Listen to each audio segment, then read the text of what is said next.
안녕하세요. 말씀 한 줌. 오늘은 호세아 5장 1절에서 15절 말씀을 함께 살펴보도록 하겠습니다. 본문을 읽어보겠습니다. 제사장들아 이를 들으라. 이스라엘 족속들아 깨달으라. 왕족들아 귀를 기울이라. 너희에게 심판이 있나니 너희가 미스바에 대하여 올무가 되며 다볼 위에 친 그물이 됨이라. 패역자가 살육죄에 깊이 빠졌음에 내가 그들을 다 벌하노라. 에브라임은 내가 알고 이스라엘은 내게 숨기지 못하나니 에브라임아 이제 내가 음행하였고 이스라엘이 더러워졌느니라.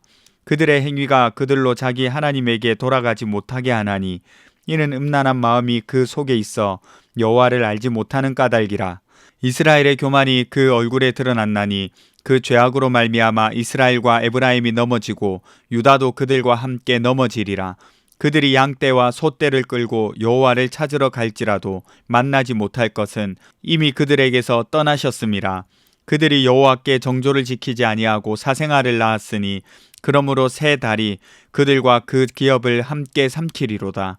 너희가 기브아에서 뿔나파를 불며 라마에서 나파를 불며 베다웬에서 외치기를 베냐민아 내 뒤를 쫓는다 할지어다. 벌하는 날에 에브라임이 황폐할 것이라. 내가 이스라엘 지파 중에서 반드시 있을 일을 보였노라.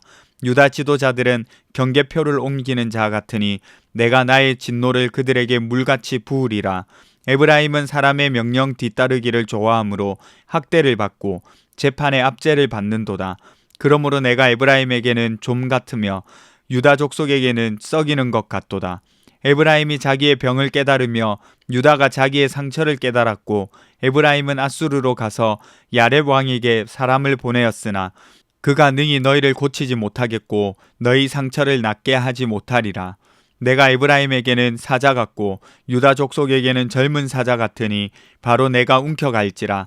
내가 탈취하여 갈지라도 건져낼 자가 없으리라. 그들이 그 죄를 뉘우치고 내 얼굴을 구하기까지 내가 내 곳으로 돌아가리라. 그들이 고난받을 때에 나를 간절히 구하리라. 아멘. 하나님의 심판이 선언되고 있는 본문입니다. 북이스라엘뿐 아니라 남유다까지 함께 책망받는 장면이에요. 상징적인 표현이 많은데 당시 상황을 알아야 이해할 수 있는 부분들이어서 차근차근 살펴보는 것이 필요합니다. 함께 살펴보도록 하겠습니다. 먼저 이스라엘뿐만 아니라 제사장들과 왕족을 향한 책망을 하십니다. 왜 책망하실까요? 미스바와 다볼은 북왕국의 제사 중심지였거든요. 그런데 그것들이 올무와 덫이 되었다고 합니다. 제사장과 왕족들이 종교 제도와 정치를 통해서 백성들을 하나님께로 인도해야 하는데 오히려 그렇지 않고 백성들을 죄로 빠뜨리는 구조를 만들었기 때문이에요. 그래서 하나님은 제사장들과 왕족을 책망하고 계십니다. 사실 북이스라엘은 이스라엘이 둘로 나뉠 때부터 이미 잘못된 길로 가고 있었죠. 남유다 예루살렘에 성전이 있었는데 북이스라엘이 백성들이 빠져나갈까봐 베델과 단에 금송아지를 만들어서 숭배하게 했던 여로보암 1세의 정책이 이미 잘못된 길의 시작이었습니다. 북이스라엘의 대표 지파가 에브라임입니다. 하나님은 그들의 내면 깊은 죄까지 알고 계신다고 말씀하시죠. 겉으로는 제사를 드렸지만 사실 4절을 보시면 하나님께 돌아올 마음이 없었습니다. 하나님을 아는 지식이 사라지고 그 자리에 쾌락과 이익과 자기 중심이 들어서 있는 거죠. 보세요. 5절에 이스라엘의 교만이 그 얼굴에 드러났다 이렇게 말씀하시잖아요. 교만은 하나님을 필요로 하지 않는 상태를 뜻해요. 자기가 자기를 의지하는 거죠. 곧 하나님 자리를 빼앗아서 자기 것으로 채운 자기 중심의 모습입니다. 그리고 결국 이들은 이 교만 때문에 하나님께로 돌아오지 못하고 하나님께서 그들을 떠나시는 상태에 이르게 되는 거죠. 6절을 보세요. 그들이 양떼와 소떼를 끌고 여호와를 찾으러 갈지라도 만나지 못할 것은 이미 그들에게서 떠나셨음이라. 계속해서 이어지는 7절에서는 언약을 어긴 결과로 왜곡된 세대가 태어났다는 의미예요. 하나님을 모르는 세대, 우상과 타협 속에 자란 세대가 태어난 거죠. 새 달이 그들과 그 기업을 함께 삼킨다라는 이 표현은 심판이 급속하게 임한다는 경고입니다. 8절에서 10절에 기브아에서 뿔나파를 불고 라마에서 나파를 분다라는 이런 말은 전쟁의 신호가 울려 퍼진다는 것을 뜻합니다. 나팔은 전쟁의 신호거든요. 에브라임에 전쟁이 다가오고 있다는 것을 알 수 있어요. 그런데 북이스라엘뿐만 아니라 유다에게도 마찬가지입니다.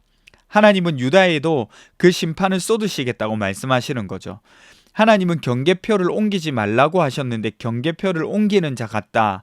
이렇게 말씀하시는 것은 언약을 어기고 율법도 어기고 도덕적으로 정직하지 못한 그들의 행태를 고발하시는 거예요. 그러니까 진노를 물처럼 쏟으시겠다 이렇게 선언하시는 거죠. 이 진노를 피할 수가 없습니다. 11절에서 14절까지는 심판이 임하는 장면을 그려내고 있는데요. 학대받고 재판받습니다. 사람에게서요. 그리고 좀같이 그리고 썩이는 것 같이 아주 조용히 서서히 파괴되는 심판이 임하는 거예요. 눈치챘을 때는 이미 늦었을 수 있어요. 에브라임이 자기 병을 깨달았다 이렇게 하잖아요. 그러면 하나님께 와야 하는데 지금 그들이 어디로 갑니까? 아수르로 가는 거예요. 자기 병을 고칠 수 있나요? 아니요. 하나님 아닌 것에 의지하는 신앙은 결국에는 더 큰 파멸로 이루어집니다. 14절을 보세요. 좀과 썩이는 것처럼 조용하던 심판이 하나님이 이제는 사자같이 그들을 찢어버리겠다. 그렇게 말씀하시죠. 폭발적으로 징계하시는 겁니다. 그런데 하지만 여러분, 하나님은 여전히 하나님이세요. 무슨 말이냐고요? 15절을 한번 보세요. 그들이 그 죄를 뉘우치고 내 얼굴을 구하기까지 내가 내 곳으로 돌아가리라. 그들이 고난받을 때에 나를 간절히 구하리라. 하나님은 진노보다 사실은 돌아오기를 원하는 마음이 더 큽니다. 그러니까 하나님이 진노하시는 이유도 우리가 흔히 말하는 사랑에 매인 거죠. 이렇게 심판하시는 것은 고개를 들어서 하나님께로 돌아오라는 겁니다. 단절이 아니라 회복을 바라보고 있는 거예요. 여러분, 오늘 말씀을 통해서 우리가 생각해 봐야 할 것은요, 심판보다도 더 큰 하나님의 사랑을 기억해야 한다는 겁니다. 보세요. 하나님이 사자처럼 찢으시지만 그 목적이 무엇이에요? 파괴가 아니라 회복이잖아요. 단절이 아니라 화목입니다. 깨닫고 다시 돌아오기를 기다리시는 거예요. 우리도 종종 그럴 때 있잖아요. 하나님이 멀리 계신다고 느끼고 하나님 침묵하시고 하는 일이 잘 풀리지 않고 우리에게 어려움만 선사하고 계시는구나 이렇게 생각할 때가 있잖아요. 그런 시기를 주시는 이유가 뭘까요? 그 침묵 속에서 하나님의 사랑은 여전하다는 것. 그러면 그 사랑이 어떻게 되기를 원하시는 거예요? 전달되기를 원하시는데 어떻게 해야 전달받을 수 있을까요? 하나님께 돌아가야 된다는 거예요. 그 일을 통해서 하나님께 돌아오기를 원하는 그 하나님의 마음을 깨달으셔야 합니다. 왜냐하면 그분은 진노를 더디하시고 인자와 사랑이 풍성하신 하나님이시니까요. 그러니까 원망하지 않고 돌아올 기회로 받아들여야 한다는 거죠. 하나님의 마음을 아는 것이 중요합니다. 고난 중에도 우리를 기다리시는 하나님의 얼굴을 구하시면서 나가셨으면 좋겠어요. 기도합시다. 첫 번째는요, 고난 속에서도 하나님을 간절히 찾는 믿음의 기도를 할 수 있게 해주세요. 두 번째는 여전히 하나님 아닌 것을 의지하는 내 마음을 회개하며 나가게 해주세요. 우리 함께 기도하며 나가겠습니다.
사랑의 하나님, 우리가 혹시나 고난 가운데에 우리의 삶을 이어가고 있다면 하나님을 간절히 찾을 수 있게 도와주세요. 그리고 여전히 하나님 아닌 것을 의지하려고 하는 내 마음을 하나님께 내어드리고 회개하며 나아갈 수 있게 해주세요. 감사드리며 거룩하신 예수님 이름으로 기도드립니다. 아멘. 여러분, 오늘 하루도 하나님 앞에서 하나님만 바라보고 살아가시는 하루 되시기를 바랍니다.